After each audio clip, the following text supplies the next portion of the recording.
ನಮಸ್ಕಾರ. ಕೇಳೋಕೆ ಕಟ್ಟುಕಥೆ ಅನ್ಸ್ಬೋದು, ಆದ್ರೆ ಕೆಲವು ನಿಜವಾದ ಘಟನೆಗಳಿದೆಯಲ್ಲ, ಅವು ದೆವ್ವದ ಕಥೆಗಳಿಗಿಂತಲೂ ಹೆಚ್ಚು ಭಯ ಹುಟ್ಟಿಸ್ತವೆ. ಇವತ್ತು ನಾವು ಮಾತಾಡೋಕೆ ಹೊರಟಿರೋದು ಅಂಥದ್ದೇ ಒಂದು ಸತ್ಯ ಘಟನೆಯ ಬಗ್ಗೆ. ಇದು ಒಂದಷ್ಟು ಸ್ನೇಹಿತರಿಗೆ ಆದ ಅನುಭವ. ತಲೆಮಾರುಗಳಿಂದ ನಮ್ಮೂರ್ನಲ್ಲಿ ಇದನ್ನ ಹೇಳ್ತಾನೆ ಬಂದಿದ್ದಾರೆ. ಕೇಳಿದ್ರೆ ಮೈ ಜುಮ್ಮನ್ನೋದು ಗ್ಯಾರಂಟಿ.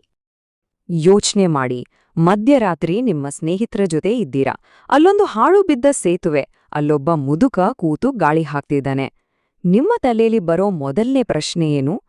ಈ ಅಜ್ಜ ಈ ಹೊತ್ತಲ್ಲಿ ಇಲ್ಲೇನ್ ಮಾಡ್ತಿದ್ದಾರೆ ಅಲ್ವಾ?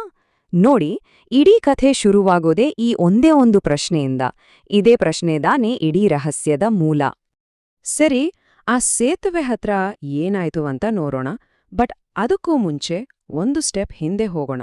ಅಂದ್ರೆ, ಈ ಕಥೆ ನಮ್ಗೆ ಗೊತ್ತಾಗಿದ್ದು ಹೇಗೆ? ಯಾರು ಹೇಳ್ತಿದ್ದಾರೆ ಈ ಕಥೆಯನ್ನ? ಅದರ ಹಿನ್ನೆಲೆ ಏನು ಅಂತ ಮೊದಲು ತಿಳ್ಕೊಂಡ್ಬಿಡೋಣ ಬನ್ನಿ. ಎಲ್ಲರ ಮನೆಯಲ್ಲೂ ನಡೆಯೋ ಹಾಗೆ ಒಂದು ಫ್ಯಾಮಿಲಿ ಫಂಕ್ಷನ್. ರಾತ್ರಿ ಊಟ ಎಲ್ಲ ಮುಗ್ದಿದೆ.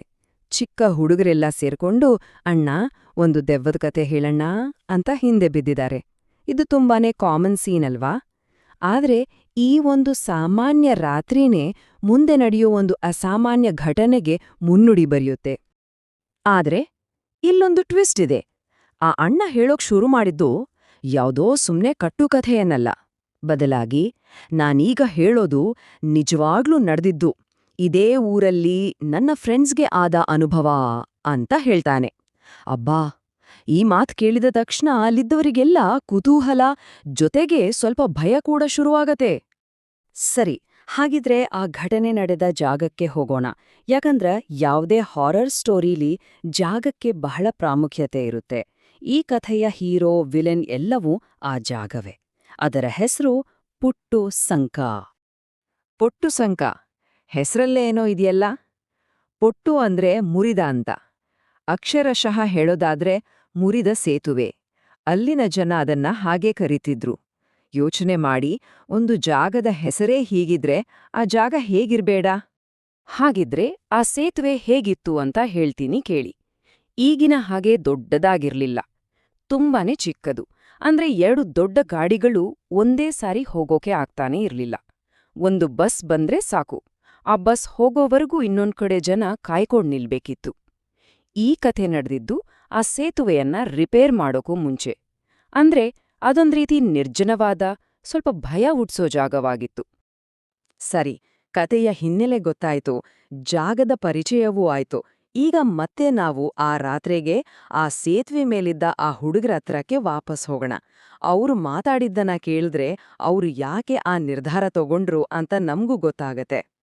ಹೌದು ಮರೆ, ಈ ರಾತ್ರಿಯಲ್ಲಿ ಏನ್ ಮೀನ್ ಸಿಗುತ್ತೆ ಅಂತ ಇನ್ನೊಬ್ಬ ಧಣಿಗೂಡಿಸ್ತಾನೆ. ಅವರ ಮಾತಲ್ಲೇ ಗೊತ್ತಾಗುತ್ತೆ, ಅವ್ರು ಯಾರಿಗೂ ಅದನ್ನ ನಂಬೋಕೆ ಆಗ್ತಿಲ್ಲ. ಈ ಮಧ್ಯರಾತ್ರಿಲಿ ಈ ಹಾಳು ಸೇತುವೆ ಕೆಳಗೆ ಯಾರು ಮಾರಾಯ ಮೀನು ಹಿಡಿಯೋದು ಅಂತ ಎಲ್ಲರಿಗೂ ಡೌಟ್. ಆ ಡೌಟು ನಿಧಾನಕ್ಕೆ ಕುತೂಹಲವಾಗಿ ಬದಲಾಗತ್ತೆ. ಆಗ ಅವರಲ್ಲೊಬ್ಬ, ಯಾವುದಕ್ಕೂ ಸುಮ್ನೆ ಹೋಗಿ ನೋಡೇ ಬರೋಣ ಎಷ್ಟು ಮೀನ್ ಹಿಡ್ದಿದ್ದಾರೆ ಅಂತಾನೆ. ನೋಡಿ, ಈ ಒಂದೇ ಒಂದು ಮಾತು, ಇದೇ ಮಾತು ಆ ರಾತ್ರಿಯ ಇಡೀ ಕಥೆಯನ್ನೇ ಬದಲಾಯಿಸ್ಬಿಡುತ್ತೆ. ಅಷ್ಟೇ, ನಿರ್ಧಾರ ಆಗೇ ಹೋಯ್ತು. ಆ ಕ್ಷಣದ ಕುತೂಹಲದಲ್ಲಿ ಅವರು ಆ ಮುದುಕನ ಹತ್ರ ಹೋಗಕ್ಕೆ ಡಿಸೈಡ್ ಮಾಡ್ತಾರೆ. ಅವರ ಆ ರಾತ್ರಿಯ ಭವಿಷ್ಯವನ್ನ ಈ ಒಂದೇ ಒಂದು ನಿರ್ಧಾರ ಬರೆದ್ಬಿಡುತ್ತೆ. ಹಾಗಿದ್ರೆ ಆ ಅಜ್ಜನತ್ರ ಹೋದ್ರ ಅವರು? ಹೋದ್ಮೇಲೆ ಏನಾಯ್ತು? ಆ ಮುದುಕ ನಿಜವಾಗ್ಲೂ ಮೀನ್ ಹಿಡಿತಿದ್ನಾ ಅಥ್ವಾ ಅಲ್ಲಿ ಬೇರೇನೋ ನಡೀತಿತ್ತಾ? ಈ ಪ್ರಶ್ನೆಗಳಿದೆಯಲ್ಲ, ಇದೇ ಆ ಹುಡುಗರ್ನು ಮುಂದೆ ತಳ್ಕೊಂಡೋಯ್ತು. ಈಗ ಈ ಪ್ರಶ್ನೆಗಳೇ ನಮ್ಮನ್ನೂ ಕಾಡ್ತಾ ಇದೆ. ಮುಂದೇನಾಯ್ತು ಅನ್ನೋ ಕುತೂಹಲ ನಿಮಗೂ ಶುರುವಾಗಿದೆ ಅಲ್ವಾ?